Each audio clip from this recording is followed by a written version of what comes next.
Hello বন্ধুরা, কেমন আছো সবাই? আশা করছি খুব খুব ভালো আছো। আমিও ভালো আছি।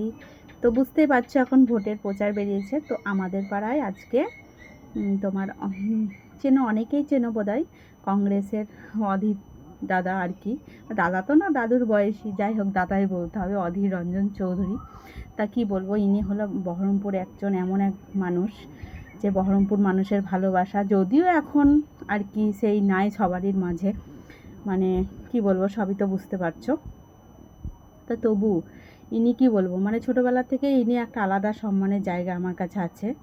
মানে ছোটোবেলাতে আমার দাদু খুব পছন্দ করতো এনাকে। তো সেইতে আমি দেখেছি ই করেছি, সেইতে ওনার শ্রদ্ধা আলাদা একটা জায়গায় আছে, কি বলবো। তো যাই হোক, আমার বাড়ির পাশ দিয়ে গেল, তো ভিডিও না করলে হয়।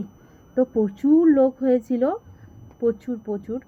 তো মানে কি সকাল 7টা বাজে, মানে 7টা না, মনে হয় যেন 8:30 বাজে যখন আমাদের পাড়ায় এসেছিলো। অনেক সকালে বেরিয়েছিল, 6:30টার মধ্যে বেরিয়ে পড়েছিল ওখানে। এই যে তো এই যে একদম আমাকে তো নমস্কার জানাচ্ছে, কিন্তু আমি যে ফোন হাতে আছি নমস্কারটা কী করে দেবো। তো যাই হোক কী করে দিলাম। তো ইনি বহরমপুরে একটা টাইমে অনেক কিছু করেছেন আর এখনও করছে। তো এক কথায় বহরমপুরে কি বলবো, দাদাকে চাই। আর সত্যি কথা বলতে কি, মানে আমি কোনো এটা রাজনীতিক নিয়ে কোনো ভিডিওটা করছি না, যে এখন মানুষটা ভালো আর কি। মানে ছোটোর থেকে একটা শ্রদ্ধার জায়গায় রেখেছি, তো ওই জন্য ভিডিওটা দিলাম। কী বলবো, আমার তো ইচ্ছা ছিল মানে একটা মালা করে দেওয়ার, তো সেটা হলো না। সেটা যাই হোক, পাশাপাশি বাস করি, তোকে কি মানে অনেক কিছু ভাবতে পারে আর কি, পার্টিগত ব্যাপার।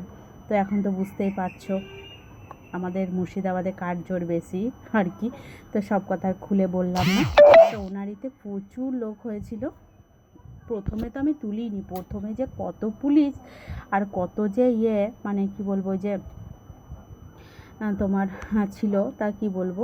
তো দেখো, এই যে এটা আমাদের পাড়ায় না, আমাদের মানে রাস্তার ওপরে আর কি। এটা আমার বর বাবু ভিডিও করেছে, তো আমাকে পাঠিয়েছে, তো আমি আর কি তোমাদেরকে দেখানোর জন্য দিয়ে দিলাম। তো প্লিজ কেউ ভেবো না যে আমি কোনো রাজনীতিকের এর জন্য দিচ্ছি, জাস্ট আমার ভালো লাগলো তাই ভিডিওটা দিলাম আর কি। আর তাছাড়াও আমার কোনো ভিডিও পোস্ট করতে পারছি না, কোনো ভিডিও পোস্ট করছি না, লাইভেও আসতে পারছি না। তা ভাবলাম এই ভিডিওটা ভয়েস ওভার দিয়ে দিই।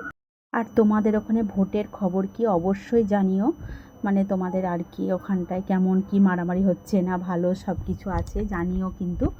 আর আমাদের এখানে, আমাদের বহরমপুর থেকে তোমার কংগ্রেস থেকে দাঁড়িয়েছে অধীর রঞ্জন চৌধুরী, আর তৃণমূল থেকে দাঁড়িয়েছে নারুগোপাল মুখার্জি, আর তোমার বিজেপি থেকে দাঁড়িয়েছে কাঞ্চন মৈত্র, এরকম কিছু হবে, কাঞ্চন মৈত্র এরকম কিছুই হবে।